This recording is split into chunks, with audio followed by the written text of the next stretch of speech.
अस्सलामुअलैकुम जी फ्रेंड्स। आज का जो हमारा टॉपिक है वो है Carnot engine and Carnot theorem. ये वीडियो नंबर हमारे पास 15 है। हम लोगों ने एक सीरीज स्टार्ट की है फर्स्ट पार्ट 1 की फिजिक्स की। तो चैप्टर नंबर 11 था, तो इसमें हम इन तमाम टॉपिक्स पर पिछली वीडियोज़ में बात कर चुके हैं। ओके, तो ये देखते जाए। आज की जो हमारे पास वीडियो है वो वीडियो नंबर 15 है, Carnot engine and Carnot theorem. Okay, तो आज स्टार्ट करते हैं। बिस्मिल्लाहिर्रहमानिर्रहीम, सल्लल्लाहु अला मुहम्मद सल्लल्लाहु अलैहि व आलिहि वसल्लम। सबसे पहले देखिए, ये हमारे पास ये शॉर्ट क्वेश्चन है और ये लॉन्ग क्वेश्चन है, ये रीड कर लीजिएगा खुद। ओके, तो हम लोग अपने टॉपिक पर पाते हैं। सादी कार्नोट, सादी ये नाम है। ओके, तो इसने 1840 में 1840 में इसने ये आइडियल इंजन, जो यानी कि इंजन इसने डिस्कवर किया था वो आइडियल था, रियल नहीं था, आइडियल था। आइडियल इंजन था, और आइडियल इंजन में जो यूज़ होने वाली गैस थी वो भी आइडियल गैस थी। Okay, using only isothermal. और इसमें दो प्रोसेस इस्तेमाल होते हैं, एक आइसोथर्मल प्रोसेस इस्तेमाल होता है और एक एडियाबैटिक प्रोसेस इस्तेमाल होता है। ओके, ये दोनों क्या है इसको हम पिछली वीडियोज में देख चुके हैं।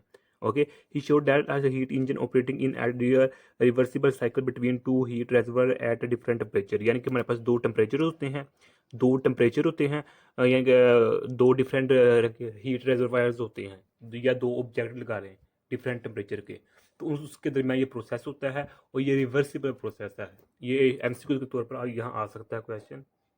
रिवर्सिबल है, रिवर्सिबल और इरिवर्सिबल ये क्या दोनों बड़ा चीज़ें हैं। इस पर हमारी एक बाकायदा वीडियो बनी हुई है, देखें वीडियो नंबर पे हमारे ये 12वीं वीडियो है ना, 12। इस पर हमने रिवर्सिबल इरिवर्सिबल पर बात की हुई है। यानी कि रिवर्सिबल वो होती है जिसको हम वापस उसी हालत में, अगर एक चीज़ ए पॉइंट से बी तक गई है तो उसी पॉइंट बी को पी पॉइंट ए तक लाएं उसी सेम कंडीशन में, तो उसको हम रिवर्सिबल प्रोसेस कहते हैं। ओके, तो कार्नोट साइकिल यूजिंग, अच्छा इसको रहने ये हमारे पास अभी इसको हम बाद में देखते हैं। अब कार्नोट साइकिल क्या है? Carnot cycle consist of two isothermal and two adiabatic process. यानी कि इसमें बेसिकली चार प्रोसेस होते हैं, एक आइसोथर्मल एक्सपेंशन, आइसोथर्मल कंप्रेशन, फिर एडियाबैटिक एक्सपेंशन, फिर एडियाबैटिक कंप्रेशन होता है। ओके, तो सबसे पहले हम देखते हैं कि आइसोथर्मल एक्सपेंशन क्या होता है, फिर देखेंगे एडियाबैटिक एक्सपेंशन, फिर आइसोथर्मल कंप्रेशन, और फिर हम देखेंगे एडियाबैटिक कंप्रेशन। सबसे पहले हम बात करते हैं आइसोथर्मल एक्सपेंशन। ये देखिए ये क्या लिखा है, the gas is allowed to expand isothermally at temperature. अच्छा, ये बात रखिएगा कि जो हमारे पास आइसोथर्मल और एडियाबैटिक में जो मेन डिफरेंस है वो ये है, दो डिफरेंस है इसमें। पहला ये है कि जो आइसोथर्मल प्रोसेस होता है ये स्लोली होता है। क्या होता है? स्लोली होता है। दूसरी बात है कि जो एडियाबैटिक होता है ये फास्टली होता है। ओके, एक ये डिफरेंस हो गया। दूसरा डिफरेंस क्या है कि आइसोथर्मल में जो हमारे पास टेम्परेचर कांस्टेंट रहता है, और एडियाबैटिक में हमारे पास जो हीट होती है वो कांस्टेंट रहती है। हीट ना अंदर जाती है ना बाहर आती है। ओके, ना इंटरकट होती है ना लीव होती है। अब इसमें देखें, अच्छा अब ये देखें हमारे पास ये है, ये हमारे पास एक इंजन है हमारे पास। ओके, इसकी जो हमारे पास है ये है ना, दोनों वाल्स, ये दोनों वाल्स के हैं हमारे पास, इंसुलेटर हैं, यानी कि इनमें से ना हीट अंदर ना जा सकती है। ये हमारे पास क्या है, ये हमारे पास यहाँ से लेकर यहाँ तक हमारे पास क्या है, कंडक्टिंग मटीरियल है, यानी कि इससे हीट अंदर भी जा सकती है और बाहर भी आ सकती है। और हम यहाँ एक लेते हैं मूवेबल पिस्टन। क्या लेते हैं? Movable piston. और जो ये पिस्टन है फ्रिक्शनल लेस है, यानी कि फिर ये पिस्टन को अगर हम ऊपर या नीचे करेंगे तो फ्रिक्शन, ये मुज़ाहमत नहीं पैदा करेगा, रेजिस्टेंस क्रिएट नहीं करेगा। अच्छा फ्रेंड्स, इधर मैं बात बताता चलो कि दो मेथड है, मैं दोनों मेथड साथ साथ लेकर चलूंगा। ओके, पहला मेथड क्या है, ये हमारे पास मूवेबल पिस्टन है। ओके, ये ऊपर अप डाउन नीचे इजीली हो सकता है। दूसरा क्या है कि इसके ऊपर हमने यानी कि ब्लॉक्स रखे हुए हैं इस पिस्टन पर, वो दूसरा मेथड है। ओके, तो पहले देखें कि इसका हमारे पास टेम्परेचर T1 है, टेम्परेचर T1 है, इसका जो प्रेशर P1 है, और इसका जो वॉल्यूम है वो V1 है। ओके, इसका तो जब इसको हम आइसोथर्मल प्रोसेस में लाएंगे, ये देखें ये मेरे पास कंडक्टिंग है मटेरियल, ये वाला कंडक्टिंग मटेरियल है। तो ये देखें, अच्छा डायग्राम अगर ऊपर नीचे होगी तो माफ़ कीजिएगा, क्योंकि मैं डायग्राम में बहुत बिलोंग। तो अब हमने क्या किया, हम इधर काम करने लगे, ये मेरा जो प्रोसेस हमारे वाला लगा है वो हमारे पास आइसोथर्मल एक्सपेंशन होने लगी है। क्या होने लगी है? Isothermal expansion. आइसोथर्मल एक्सपेंशन में क्या करते हैं, हम बाहर से Q1 एनर्जी देते हैं, और जो एनर्जी देते हैं वो हमारे पास हीट फॉर्म में होती है। किस में होती है? हीट फॉर्म में। यानी कि इधर हम क्या करते हैं, एक इधर हम लगा देते हैं हॉट रेजर्वायर, हॉट रेजर्वायर लगा देते हैं इधर हम। तो इससे जो हमारे पास Q1 एनर्जी होती है इसके अंदर जाती है। जब Q1 energy in the form of heat इसके अंदर जाती है तो जो हमारे पास ये पिस्टन होता है, चूंकि टेम्परेचर इसमें हमारे पास कांस्टेंट होता है, ये बात रखिएगा, टेम्परेचर जीरो तो यानी कि कांस्टेंट होता है। तो टेम्परेचर को कांस्टेंट रखने के लिए क्या होता है, जैसे ही हीट इसके अंदर जाएगी तो जो जो होगा ना ये गैस पार्टिकल, यहाँ हमारे पास क्या है, ये हमारे पास गैस पार्टिकल्स है, क्या है, गैस पार्टिकल, ये ऑर्डिनरी गैस पार्टिकल्स हैं, इसको हम पॉइंट पार्टिकल्स का नाम भी देते हैं। तो ये पॉइंट पार्टिकल, ये गैस पार्टिकल्स इस पिस्टन पर फोर्स लगाएंगे। ओके, इस पिस्टन पर फोर्स लगाएंगे तो ये में हमारे पास जो होगा, ये पिस्टन यहाँ से यहाँ आ जाएगा। तो जो वॉल्यूम होगा पहले इतना था, इतना सा, तो अब ये इंक्रीज करके इधर बड़ा लार्ज हो गया है। ओके, ये V2 बन चुका है, पहले इतना था, ये V1 था। ओके, सेकंड केस क्या है, सेकंड मैटर क्या है कि इसके ऊपर से हमने प्रेशर हटा दिया, यानी कि इधर हमारे पास ब्लॉक्स हैं, तो एक ब्लॉक कम कर दिया तो हमारे पास पिस्टन ऊपर चला जाएगा। सेकंड मैटर ये है। पहला मैटर मैंने बता दिया कि जैसे हम हीट इंटर करेंगे तो टेम्परेचर जो कांस्टेंट रहना है, टेम्परेचर कांस्टेंट रखने का मतलब क्या है, इसकी इंटरनल एनर्जी जीरो होगी। ओके, इंटरनल एनर्जी जीरो होने का मतलब क्या है, जैसे जैसे हीट अंदर जाती जाएगी ये वर्क वो गैस पर वर्क करता जाएगा, ये पिस्टन ऊपर मूव करता जाएगा। ओके, यानी कि इंटरनल एनर्जी जीरो, यानी कि टेम्परेचर जीरो, कांस्टेंट जीरो, यानी कि मतलब टेम्परेचर जीरो, टेम्परेचर जीरो का मतलब क्या है कि इंटरनल एनर्जी जीरो। तो फर्स्ट लॉ ऑफ थर्मोडायनेमिक्स में अकॉर्डिंग हमारे पास ये है इक्वेशन, तो यहाँ क्या होगा, ये जीरो हो जाएगी। ये देख लें, Q is equal to W, इसका मतलब क्या है कि जैसे जैसे हम हीट देते जाएंगे वर्क हमारे पास होता जाएगा। अब ये इधर देखिए, ये देखिए हमारे पास प्रोसेस, ये पॉइंट ए है, ये एक्स एक्सिस पर वॉल्यूम है, वाई एक्सिस पर प्रेशर है। तो पॉइंट ए है, ये कि हमारे पास इनिशियल प्रेशर, इनिशियल वॉल्यूम है, इनिशियली टेम्परेचर है। तो क्या होगा कि हमने क्या किया, हीट दिया, हीट देने से क्या होगा, हमारे पास वॉल्यूम क्या हुआ, इंक्रीज हुआ, और जो प्रेशर हुआ वो डिक्रीज हुआ। तो देखें वॉल्यूम जो कर्व इस तरह बनेगी, ये कर्व देखें क्या शो कर रही है कि हमारे पास वॉल्यूम इंक्रीज हो रहा है, वॉल्यूम इंक्रीज हो रहा है। ओके, यानी कि V1 से V2 में जा रहा है, और जो हमारे पास प्रेशर है वो डिक्रीज हो रहा है। पहले प्रेशर यहाँ था, प्रेशर पहले प्रेशर यहाँ था, अब प्रेशर यहाँ आ चुका है। ओके, प्रेशर डिक्रीज हुआ है। अब हम बात करते हैं एडियाबैटिक एक्सपेंशन की। अब यहाँ भी दो मेथड है। पहला देखें, ये मेरे पास V2 है, ये वाला। ओके, ये मेरे पास V2 है जो यहाँ था, P2 था, और T2 था जो यहाँ वाला था, P2 T2। अब क्या होगा कि अब हम ये हीट रिजर्वर की जगह इस यहाँ हमने इंसुलेटर रख दिया है। क्या रख दिया, इंसुलेटर, यानी ना हीट अंदर जा सकती है ना बाहर आ सकती है, हीट रिजर्वर की जगह। अब यहाँ दो तरीके पे है। पहला ये है, चूंकि अब इसकी जो एनर्जी थी, चूंकि हीट हम इंटर करते जा रहे हैं, हीट इंटर करते और वर्क होता जा रहा है, तो इसके जो वॉल्यूम था इंक्रीज कर चुका है। तो जो इसके गैस पार्टिकल्स होंगे वो कुछ ना कुछ मामूली सी फोर्स फिर भी यहाँ लगाएंगे। तो पिस्टन जो मूवेबल पिस्टन है, तो ये खुद ब खुद मामूली सा ऊपर चला जाएगा। ओके, तो ये यहाँ कन्वर्ट हो जाएगा। डन हो गया। अब ये देखें, हम आइडियल इंजीनियरिंग की बात कर रहे हैं, रियल में ऐसा नहीं होता। रियल में होता है ऐसा ही है, लेकिन वो अप्रोक्सीमेटली 90% हो जाता है, या 85 या 80% होता है। ओके, एक तो ये मैटर है। दूसरा मैटर ये है कि यहाँ जो हमने ब्लॉक्स रखे हुए थे, इधर 3 ब्लॉक्स थे, इधर हमने 2 ब्लॉक, एक ब्लॉक हटा दी तो प्रेशर डिक्रीज हो गया था। तो अब इधर हम क्या करेंगे, इधर हम एक ब्लॉक रहने देंगे। इधर 3 थे, इधर 2 ब्लॉक थे, इधर एक ब्लॉक रह गया। एक सेकंड मैटर ये है। आप जिस तरीके से समझना चाहें वो देख सकते हैं। ओके हो गया। अब ये देखिए एडियाबैटिक एक्सपेंशन है, तो मैंने पहले बता चुका, ये मेरे पास फास्ट प्रोसेस होता है। जो एडियाबैटिक होता है ना, ये मेरे पास फास्ट होता है। तो देखें ये लिखा हुआ है कि मेरे पास बी से डायरेक्ट जल्दी, ये देखा आइसोथर्मली आहिस्ता आहिस्ता जा रहा है पॉइंट से पॉइंट, लेकिन बी से सी जल्दी जा रहा है। ओके, ये एडियाबैटिक हमारे पास, यानी कि क्या हुआ, V2 से V3 में आ चुका है। थोड़ा सा वॉल्यूम क्या हो चुका है, एक्सपेंशन हो चुका है, थोड़ा सा मामूली सा V3 हो चुका है। ओके, अब हम बात करते हैं एडियाबैटिक आइसोथर्मल कंप्रेशन की। इसमें भी दो तरीकेकार हैं। ये देखें कि ये मेरे पास V3 है, जो यहाँ था हमारे पास V3 था, इधर P3 था और T3 था।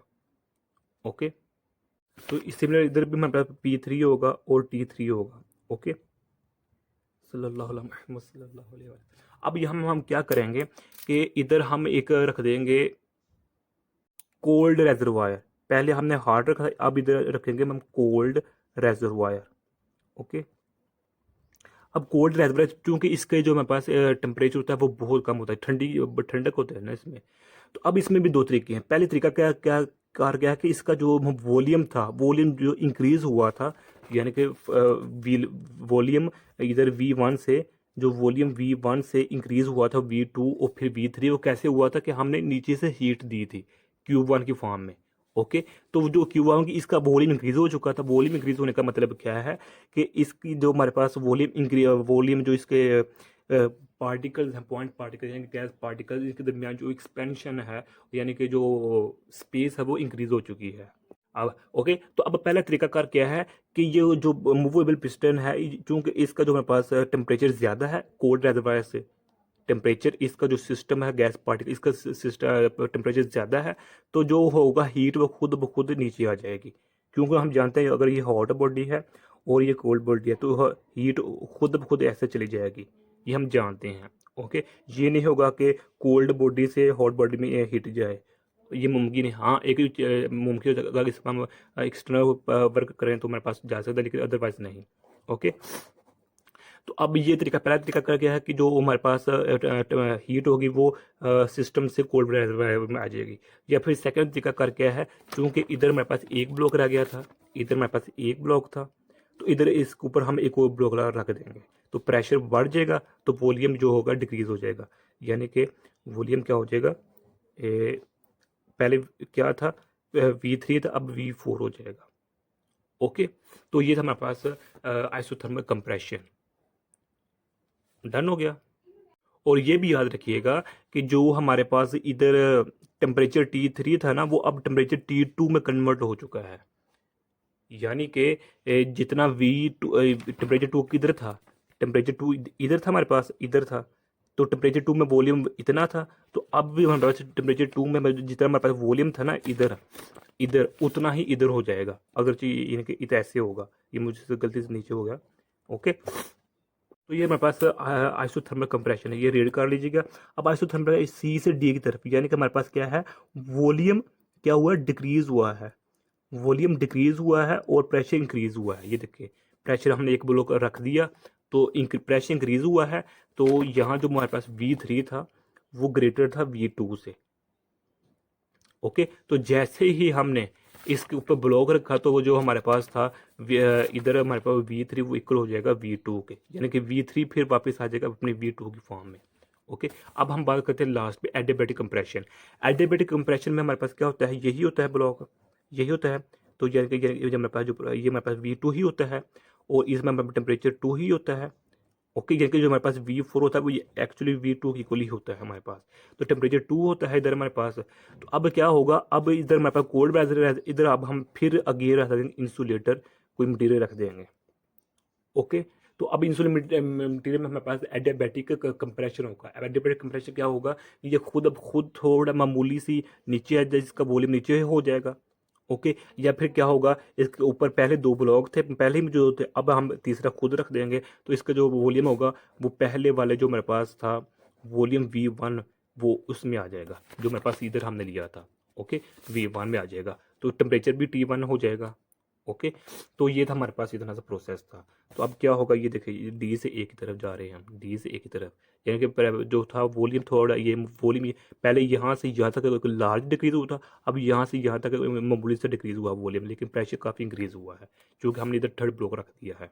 या फिर जो पिस्टन होगा वो खुद ब खुद नीचे आ जाएगा मूवेबल पिस्टन के फॉर्म में, दो मेटल है ना, तो इसलिए ये था। अब ये देखें, ये आप खुद रीड कर लीजिएगा, वीडियो लंबी बन चुकी है, लेंथी हो चुकी है। तो एफिशिएंसी ऑफ कार्नट इंजन, तो एफिशिएंसी क्या होती है, अब हम फार्मूले की मदद से देखते हैं। ये देखिए लिखा हुआ है, सब कुछ आप रीड कर लीजिएगा। हम डायरेक्ट आते हैं इस फार्मूले पर। जो मेरे पास एफिशिएंसी होती है तो हम ईटा से डिनोट करते हैं। एफिशिएंसी होती है हमारे पास आउटपुट ओवर इनपुट। ओके, तो देखिए इनपुट हमने सबसे पहले क्या किया था, इनपुट इधर हमने Q1 दिया था। ओके, इनपुट हमारे पास Q1 है। ओके, और जो आउटपुट क्या हुआ था कि जैसे ही हमने इधर इनपुट दिया था हमारे पास वर्क हुआ था। ओके, यानी कि वॉल्यूम इंक्रीज हुआ था, प्रेशर डिक्रीज हुआ था, तो इधर हमारे पास वर्क हुआ था। अब देखिए Q1 तो वैसे का वैसे ही रहेगा। अब जो मेरे पास W है किसकी इक्वल है, इसको हम देखते हैं।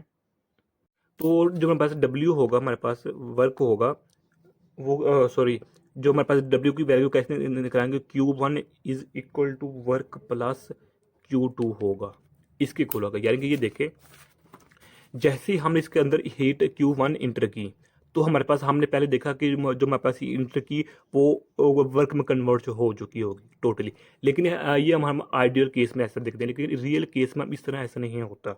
ओके, तो पहला क्या होता है कि इधर वॉल्यूम V1 था, इधर वॉल्यूम 2 था, वॉल्यूम इंक्रीज हो जाए, तो जब जैसे ही वॉल्यूम इसका इंक्रीज हुआ मतलब क्या है कि इसका जो मेरे पास हीट था वो ये Q2 हो चुका था, यानी कि Q1 इंटर किया था इसमें हमने, तो जो Q1 था वो इन दी फॉर्म ऑफ वर्क वो बाहर, यानी कि पिस्टन ऊपर मूव हो चुका था, वॉल्यूम इंक्रीज हो चुका था, हो गया था, वर्क हो चुका था। और जो मेरे पास Q2 था, वो जब हमने कोल्ड रेजर्वायर किधर गया था हमारे पास, ये कोल्ड रेजर्वायर में जो मेरे पास हीट बाहर निकली थी वो हमारे पास Q2 निकला था।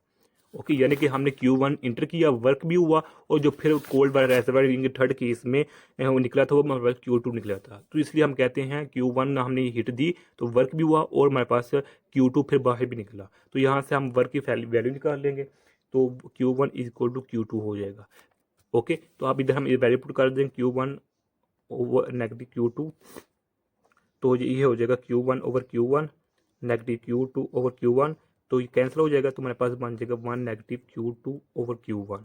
ओके, तो ये देख लें, ये मेरे पास ये एफिशिएंसी आ चुकी है, या आप भी ये खुद रीड कर लें, ये देखें, तो यही बात लिखी हुई है जो मैं आप लोगों को अर्ज कर चुका हूँ। ओके, या फिर आप ये रीड कर, अगर आप लोगों को ये आसानी से लगता है तो आप इस तरह कर लीजिएगा। अब हम क्या हुआ, हमारे पास ये फार्म आ चुकी है, फॉर्म किधर गई, ये देखें Q2 और Q1, तो इस हम Q2 की जगह T2 और Q1 की जगह T1 भी लिख सकते हैं। ओके, तो अभी देखें हमारे पास ये है, ये हमारे पास परसेंटेज एफिशिएंसी, इसको हम मल्टीपल करेंगे 100 से, तो इसका जो हमारे पास आंस होगा ना, इसका जो हमारे पास आंस होगा वो कभी भी 100% नहीं होगा रियल केस में, रियल इंजन में, रियल में। अगर आइडियल केस से ले रहे हैं तो उसमें हो सकता है। ओके, ये रीड कर लीजिए कि इसमें यही लिखा हुआ है। अगर हमें 100% रिजल्ट चाहिए तो उसके लिए क्या होना चाहिए कि जो हमारे पास टेम्परेचर होना चाहिए वो हमारे पास 0 केल्विन होना चाहिए, टेम्परेचर T2 हमारे पास 0 केल्विन होना चाहिए, लेकिन ये कभी भी हम हासिल नहीं कर सकते, ये बहुत बहुत बिलो का टेम्परेचर है। ओके, जिस वजह से हम इसको हासिल नहीं कर सकते, इसको हासिल नहीं कर सकते तो इसका मतलब क्या है कि हमारे पास कभी भी इसका जो रिजल्ट होगा वो 100% नहीं होगा। अब कार्नट थ्योरम क्या है, यही बातें हैं जो मैं पहले बता चुका हूँ कि no heat engine can be more efficient than a Carnot engine operating between two same two temperature. यानी कि देखिए ये बॉडी 1 है, इसका टेम्परेचर T1 है, और इसका ये बॉडी 2 है, इसका भी टेम्परेचर T1, जो टेम्परेचर इसका है वही टेम्परेचर इसका है, तो ना ही हीट इधर से इसमें जाएगी और ना हीट इसमें जाएगी। तो ये मेरे पास कार्नट थ्योरम है, या इसकी जो सेकंड डेफिनेशन वो ये है, all Carnot's engine operating between the same two temperatures have the same efficiency irreversible और नेचर ऑफ वर्किंग सब्सटेंसेस। इसका भाई यही मतलब है जो मैं पहले बता चुका हूँ। अब ये देखें most practical way to increase the efficiency, यानी कि हम जो हमारे पास एफिशिएंसी है वो किस तरह इंक्रीज कर सकते हैं, वो मैं पहले बता चुका हूँ कि हम किस तरह इंक्रीज कर सकते हैं। तो ये हमारे पास MCQ के तौर पर हम कह सकते हैं कि इसको हम किस MCQ आ सकता है कि ये किस तरह हो सकता है कि एफिशिएंसी हम इंक्रीज कर सकते हैं कैसे, raising the temperature of hot reservoir. यानी कि दो केसेस है, या तो हम कर देंगे T2 को हम 0 कर देंगे, बहुत बिलो टेम्परेचर जो हम नहीं कर सकते, नामुमकिन है, या फिर हम ये करेंगे जो हमारे पास हॉट रेजर्वायर होगा उसकी एनर्जी मजीद से मजीद इंक्रीज कर देंगे, तो इससे भी हमारे जो एफिशिएंसी होती है वो इंक्रीज कर जाती है, लेकिन 100% नहीं होती। ओके, तो यही आज का मेरा सा टॉपिक था। जज़ाकल्लाह खैर। अस्सलामु अलैकुम वरहमतुल्लाहि वबरकातुहू।